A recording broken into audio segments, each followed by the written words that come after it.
ಪ್ರೀತಿಯ ವಿದ್ಯಾರ್ಥಿಗಳೇ, welcome to my channel. ಈ ದಿನ ನಾವು 6ನೇ ತರಗತಿ ವಿಷಯ ಗಣಿತ ಅಧ್ಯಾಯ 3 ಹೌದಾ, ಸಂಖ್ಯೆಗಳೊಂದಿಗೆ ಆಟ. ಹೌದಾ, ಈ ಅಧ್ಯಾಯದಲ್ಲಿ ಬರ್ತಕ್ಕಂತಹ ಅಭ್ಯಾಸ 3.5 ಇಲ್ಲಿ ಬರ್ತಕ್ಕಂತಹ ಲೆಕ್ಕಗಳನ್ನು ಏನ್ ಮಾಡೋಣ, ಇವತ್ತಿನ ತರಗತಿಯಲ್ಲಿ ಚರ್ಚಿಸೋಣ. ಇದು ಭಾಗ 10ನೇ ವಿಡಿಯೋ ಆಗಿರುತ್ತದೆ.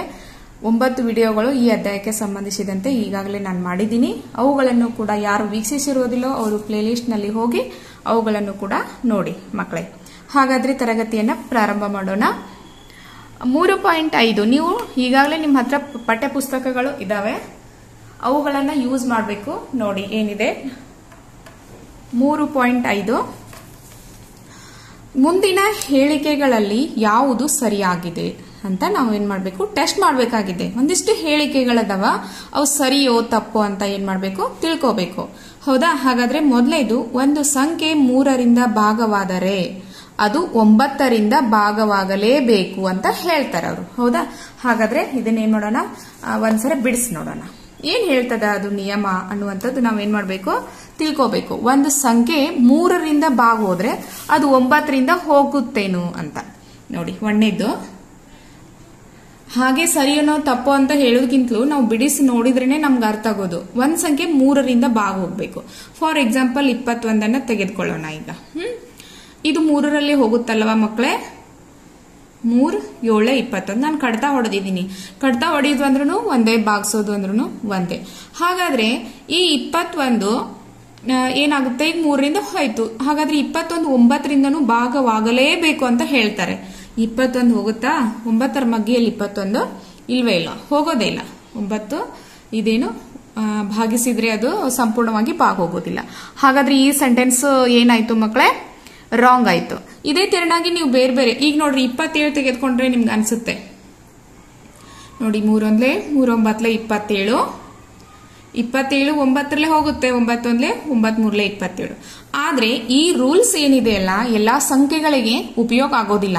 ಅವ್ರು ಹೇಳೋದೇನು, ಒಂದು ಸಂಖ್ಯೆ 3ರಿಂದ ಭಾಗವಾದರೆ ಅದು 9ರಿಂದ ಭಾಗವಾಗಲೇಬೇಕು ಅಂತ ಹೇಳ್ತಾರೆ ಅವರು. ಹೌದಾ, ಎಲ್ಲಾ ಸಂಖ್ಯೆಗಳು ಆಗೋದಿಲ್ಲ. ಅದಕ್ಕೆ ನಾನು ಈ ಸಂಖ್ಯೆಯನ್ನ ಬಿಡಿಸಿದ್ದೀನಿ. ನೀವು ಒಂದ್ ತೆಗೆದುಕೊಂಡು ಇದನ್ನ ಬಿಡಿಸಿ ಎಸ್ ಕರೆಕ್ಟ್ ಅಂತ ಹಾಕೂಡುದು. ಅದನ್ನೇ ಇನ್ನೊಂದು ಎಕ್ಸಾಂಪಲ್ಗೂ ಟೆಸ್ಟ್ ಮಾಡಬೇಕು. ಎಲ್ಲಕ್ಕೂ ಅದು ಅಪ್ಲೈ ಆಗಬೇಕು, ಅಂದ್ರೆ ಮಾತ್ರ ಸರಿಯಾಗಿರುತ್ತೆ. ಹೌದಾ, ಈಗ ಏನ್ ಮಾಡೋಣ, ನಾನು ಇಲ್ಲೇ ಪಾಠ ಪುಸ್ತಕದಲ್ಲೇ ನಿಮ್ಗೆ ತಿಳಿಸ್ತೀನಿ. ಇದು ರಾಂಗ್. ಹೌದಾ, ಎರಡನೇ ಸೆಂಟೆನ್ಸ್ ನೋಡಿ ಮಕ್ಕಳೇ, ಒಂದು ಸಂಖ್ಯೆಯು 9ರಿಂದ ಭಾಗವಾದರೆ ಅದು 3ರಿಂದ ಭಾಗವಾಗಲೇಬೇಕು. ನೋಡಿ, ಇಲ್ಲಿ ಸಿಂಪಲ್ ಟ್ರಿಕ್ಸ್ ಇದೆ. ಅಪೋಸಿಟ್ ಇದೆ ಅಲ್ಲ ಸೆಂಟೆನ್ಸ್. ಇಲ್ಲಿ 3ರಿಂದ ಭಾಗ ಹೋದ್ರೆ 9ರಿಂದ ಭಾಗವಾಗಲೇಬೇಕಂತ ಹೇಳ್ತಾರೆ. ಅದು ತಪ್ಪಂತ ನಮ್ಗೆ ಅರ್ಥ ಆಯ್ತು. ಆದ್ರೆ ಒಂದ್ ಸಂಖ್ಯೆ 9ರಿಂದ ಭಾಗವಾದ್ರೆ ಅದು 3ರಿಂದ ಭಾಗವಾಗಲೇಬೇಕು ಅಂತ ಹೇಳ್ತಾರೆ. ಅಪೋಸಿಟ್ ಇದೆ ಇದು. ನೋಡಿ ಸರಿನೋ ತಪ್ಪೋ ಅಂತ ಏನ್ ಮಾಡೋಣ, ಈಗ ತಿಳಿದುಕೊಳ್ಳೋಣ. ಇಲ್ಲಿ ಬಿಡಿಸ್ತೀನಿ. ಎರಡನೇದು, 9ರಿಂದ ಭಾಗ ಹೋಗಿರ್ತಕ್ಕಂಥ ಸಂಖ್ಯೆ ಯಾವುದೇ ತೆಗೆದುಕೊಳ್ರಿ. 72 ತೆಗೆದುಕೊಳ್ಳೋಣವಾ? 72 ಇದೆಯಲ್ಲ, 9ರ ಮಗ್ಗಿಯಲ್ಲಿ ಭಾಗಸ್ರಿ ಅಥವಾ ಕಡ್ತಾ ಹೊಡಿರಿ. 9 8 72. ಹೌದಾ, 8 ಹೋಯ್ತು.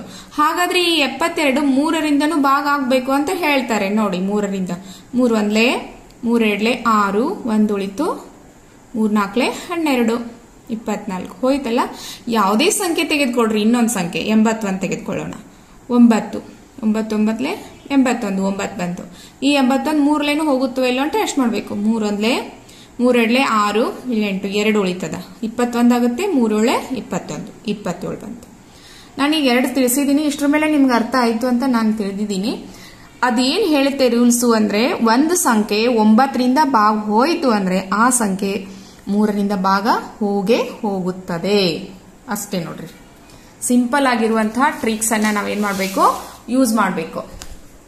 ಹಾಗಾದ್ರೆ ಈ ಸೆಂಟೆನ್ಸ್ ಏನಾಯ್ತು, ಸರಿ ಅರ್ಥ ಆಗ್ತಾ ಇದೆಯಲ್ಲ. ಮುಂದಿನ ಸೆಂಟೆನ್ಸ್ ಅನ್ನ ಓದೋಣ. ಈಗ ಒಂದು ಸಂಖ್ಯೆಯು 3 ಮತ್ತು 6 ಇವೆರಡೂ ಸಂಖ್ಯೆಗಳಿಂದಲೂ ಭಾಗವಾದರೆ ಆ ಸಂಖ್ಯೆಯು 18ರಿಂದ ಭಾಗವಾಗುತ್ತದೆ.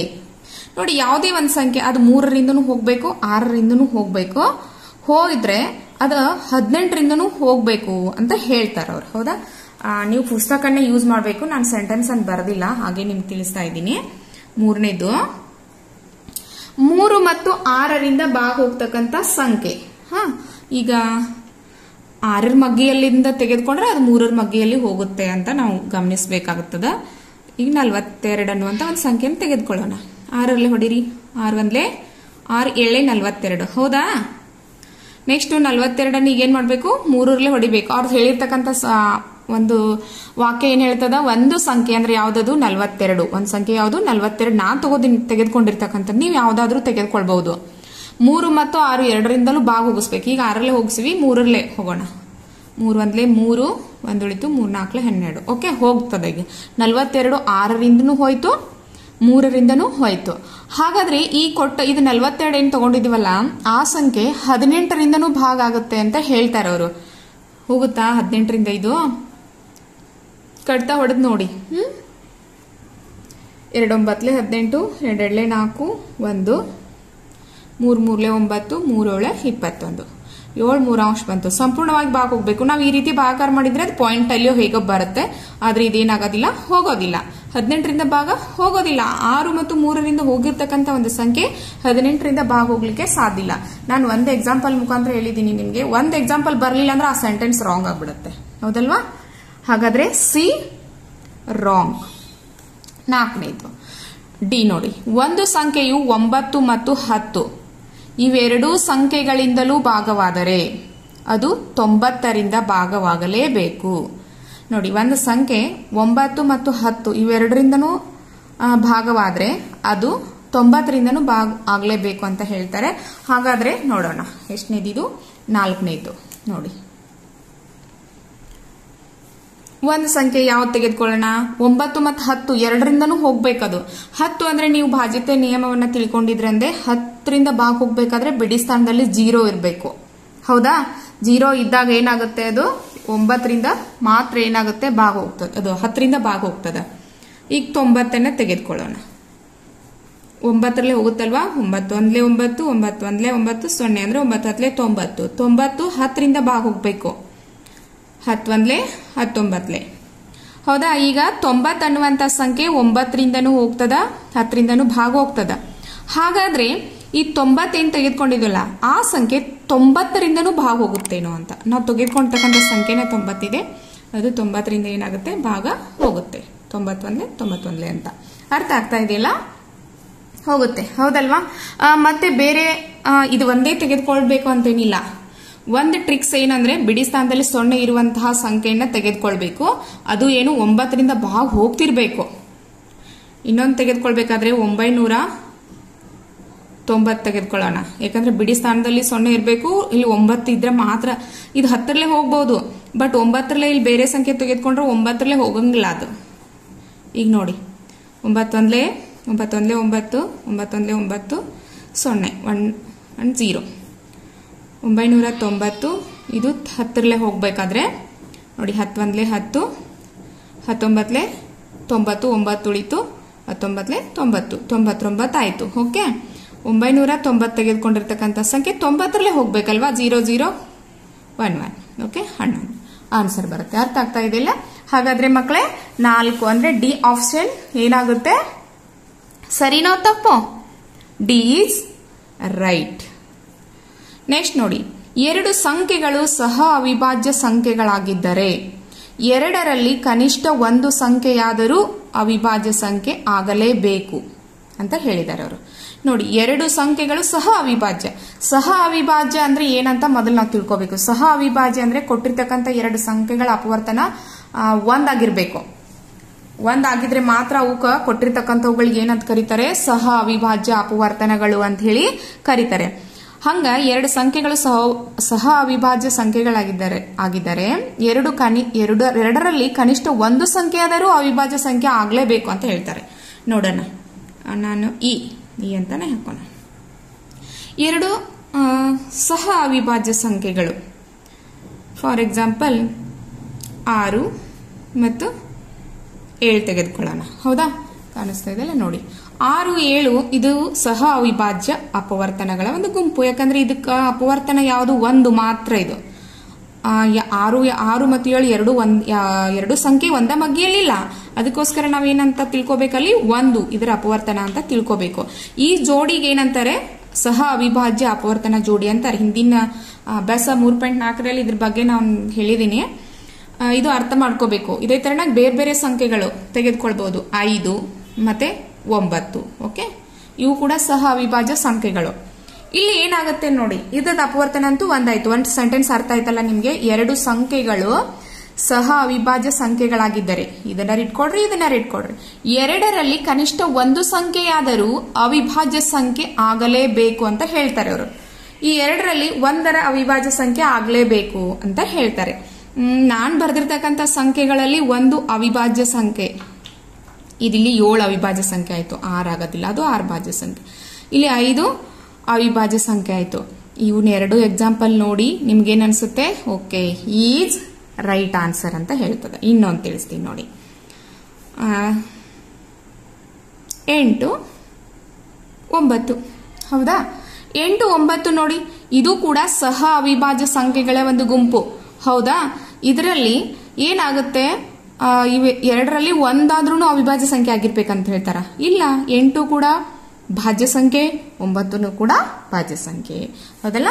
ಹಾಗಾದ್ರೆ ಈ ಒಂದು ಯಾವ್ದಿದು ಇ ಈಸ್ ರಾಂಗ್. ಅರ್ಥ ಆಯ್ತಲ್ಲ ವಿದ್ಯಾರ್ಥಿಗಳೇ? ಮುಂದಿಂದು 4ರಿಂದ ಭಾಗವಾಗುವಂತಹ ಎಲ್ಲಾ ಸಂಖ್ಯೆಗಳು 8ರಿಂದ ಭಾಗವಾಗಲೇಬೇಕು ಹೇಳ್ತಾರೆ ನೋಡಿ. ಅದರ ಅಪೋಸಿಟ್ನೇ ಇದೆ. 8ರಿಂದ ಭಾಗವಾಗುವ ಎಲ್ಲಾ ಸಂಖ್ಯೆಗಳು 4ರಿಂದಲೂ ಭಾಗವಾಗುತ್ತದೆ. ಹೌದಾ? ಈಗ ಏನ್ ಮಾಡೋಣ, 4ರಿಂದ ಭಾಗವಾಗುವ ಎಲ್ಲಾ ಸಂಖ್ಯೆಗಳು 8ರಿಂದ ಭಾಗವಾಗಲೇಬೇಕು ಅನ್ನುವಂಥದ್ದು ಏನ್ ಮಾಡೋಣ, ಅದನ್ನೇನ್ ಮಾಡೋಣ ತಿಳಿದುಕೊಳ್ಳೋಣ. 4ರಿಂದ ಭಾಗವಾಗಬೇಕಾದ್ರೆ ಯಾವ ಸಂಖ್ಯೆಗಳಿದಾವೆ ಅಂತಂದ್ರೆ ನೋಡೋಣ.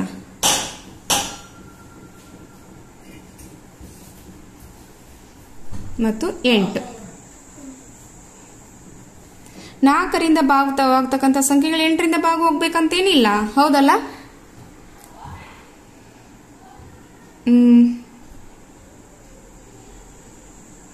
8 4 2 8.